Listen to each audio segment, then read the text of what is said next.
I have a lot of stuff. I bet you do too. Sofas, settees, bureaus, bookshelves, dishes, bowls, pottery, glass, candlesticks, serving trays, paperweights, beds, chests, trunks, tables, Windsor chairs, club chairs, ladder-back chairs, folding chairs, wicker chairs. Lots and lots of chairs. I have needlepoint pillows everywhere. Camels, chickens, cats, houses, barns, libraries, roses, daisies, pansies. I needlepoint while I watch television. I have a vision of my children after I'm gone looking around and saying, "What are we going to do with all these pillows?" I don't mind. My best friend, Janet, has more pillows than I do, and more platters, too. Once I bought some plates and knew instantly that she would love them. "Where did you get those?" she asked, and I lied to her and then bought some for her birthday. "Did she need more plates?" asked my husband, whose idea of need is different from my own.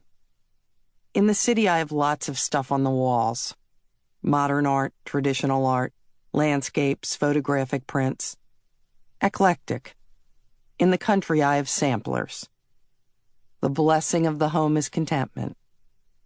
This is our house. The door opens wide and welcomes you to all inside.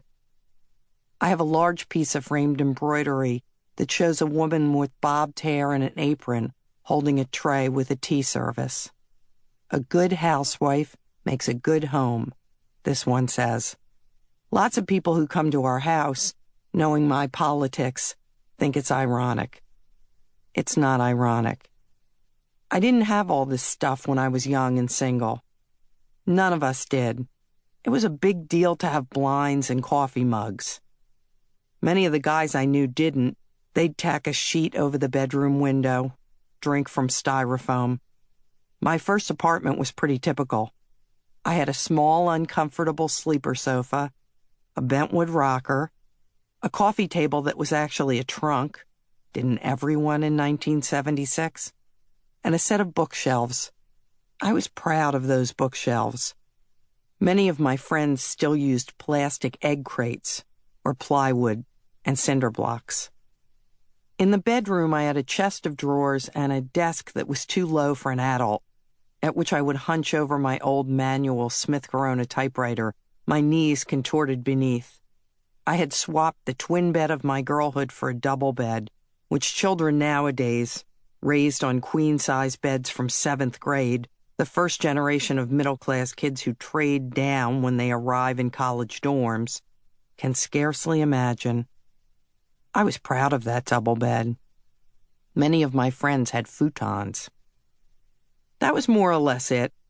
My stuff then would all fit in the back of one U-Haul, and not the big one either. None of us used movers when we changed apartments. Just called around and got a group together for pizza and beer and haulage. A lot of stuff wound up on the sidewalk for the sanitation truck. But then we got married and we got carafes, chafing dishes, and china. We bought matching love seats for the living room in the row house that had once been a rooming house. Your grandfather worked hard all his life so his grandchildren wouldn't have to live in a place like this, my father said, sitting on the stoop, but he still lent us money for the renovation. I trawled junk shops for oak furniture too old to be new, but too young to be antique. I had a brief flirtation with Fiesta ware and Roseville pottery. Never met a big old bowl or platter I couldn't love. When we were in Sicily for his sister's 20th birthday, and I halted transfixed before a window display of Italian pottery, our older son said, deadpan, "Mom, why don't you get one of those so you can put it on a little stand on a shelf somewhere?" I'd never really thought they'd noticed, much less pass judgment. And that's not even counting the stuff in my closet. One day I peered inside and realized it looked like it belonged to someone with multiple personality disorder. The bohemian look, the sharp suits, the frilly dresses. Those days are behind me, and I finally know who and how I'm dressing. I'm dressing a person who has 18 pairs of black pants and 11 pairs of black pumps. Of course, that number is illusory, since it includes the black pants I never felt looked great but purchased on sale, the pair that never seemed to be the right length, and the 2 pairs that fit funny.